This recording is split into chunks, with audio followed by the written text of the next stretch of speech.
অৰ্থশাস্ত্ৰৰ মহান জ্ঞানী আচাৰ্য চাণক্যই বেপাৰ বাণিজ্যত সফলতা কেনেদৰে লাভ কৰিব পাৰি তাৰ ওপৰত কেইবাটাও নীতি কৈ গৈছে।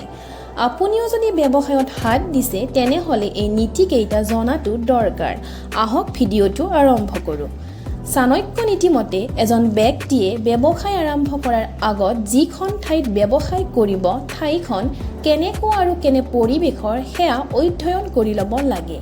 ইয়াৰ বাদে ব্যক্তিজনৰ নিজৰ আয় ব্যয়ৰ সম্পূৰ্ণ তথ্য হিচাপ কৰি ৰাখিব লাগে, কাৰণ এজন ব্যক্তিৰ উপাৰ্জন কি সেই অনুসৰিহে তেওঁ খৰচ কৰিব লাগে। আচাৰ্য চাণক্যৰ মতে ব্যৱসায়ত সফল হ'বলৈ হ'লে কেতিয়াও মনৰ ভিতৰলৈ নেতিবাচক অনুভৱ আনিব নালাগে।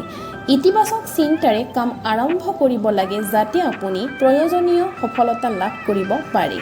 ইয়াৰ বাদে আচাৰ্য চাণক্যই কৈছে যে ব্যৱসায় কৰিবলৈ ৰিস্ক ল'ব লগা হয়। গতিকে আপুনি যদি ৰিস্ক ল'বলৈ কুণ্ঠাবোধ কৰে তেন্তে আপুনি এজন সফল ব্যৱসায়ী হ'ব নোৱাৰিব। তেওঁৰ মতে ব্যৱসায়ত ৰিস্ক ল'বলৈ কেতিয়াও ভয় নকৰিব আৰু নতুন নতুন আইডিয়া নিজৰ ব্যৱসায়ত উলিয়াই থাকিব। আচাৰ্য চাণক্যৰ মতে ব্যৱসায়ত ব্যক্তিৰ ব্যৱহাৰ কেনেকুৱা তাৰ ওপৰতো ব্যৱসায়ৰ সফলতা নিৰ্ভৰ কৰে, কাৰণ বেপাৰত আপুনি সদায় ভিন্ন ভিন্ন ব্যক্তিৰ লগত কথা বতৰা পাতিব লগা হয়, আৰু যদি আপোনাৰ মুখৰ কথা কঠোৰ হয় তেন্তে ব্যৱসায়ত ক্ষতি হোৱাটো নিশ্চিত। সেইকাৰণে আপোনাৰ মুখৰ ভাষা সদায় মধুৰ হ'ব লাগে।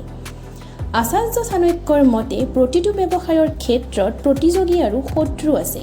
যেতিয়া শত্ৰুবোৰ সক্ৰিয় হৈ পৰে তেতিয়া আপুনি খঙত পটককৈ প্ৰতিক্ৰিয়া প্ৰকাশ কৰাটো ক্ষতিকাৰক হ'ব পাৰে। গতিকে এনে পৰিস্থিতিত বিচলিত হোৱাৰ পৰিৱৰ্তে নিজৰ কৌশল বনাই শান্ত মনেৰে কাম কৰিব লাগে আৰু উপযুক্ত সুযোগ আহিলে নিজৰ কৌশল সফল কৰিব লাগে। আচাৰ্য চাণক্যই ব্যৱসায়ৰ ক্ষেত্ৰত ক্ষীপ্ৰ গতিত সফলতা আশা কৰিব মানা কৰিছে, কাৰণ সফলতা এদিনতে নাহে। ই এটা লাহে লাহে আগবঢ়া প্ৰক্ৰিয়া। কিছুমান মানুহৰ ধৈৰ্য নাথাকে আৰু কম সময়তে সফলতা বিচাৰি পিছত সমস্যাৰ সন্মুখীন হ'ব লগা হয়। সেইকাৰণে লাহে লাহে নিজৰ ব্যৱসায়ত আগবাঢ়ক আৰু নিজৰ লক্ষ্যত উপনীত হওক। প্ৰতিটো ব্যৱসায়তে কিছুমান গোপন কথা থাকে যিবোৰ নিজৰ মাজতে ৰখাটো জৰুৰী। আচাৰ্য চাণক্যৰ নীতিমতে যদি কোনোবাই তেওঁলোকৰ গোপন কথাবোৰ উলিয়াই দিয়ে তেন্তে ব্যৱসায়ৰ ক্ষেত্ৰত তেওঁলোকৰ যথেষ্ট ক্ষতিগ্ৰস্ত হোৱাৰ সম্ভাৱনা আছে।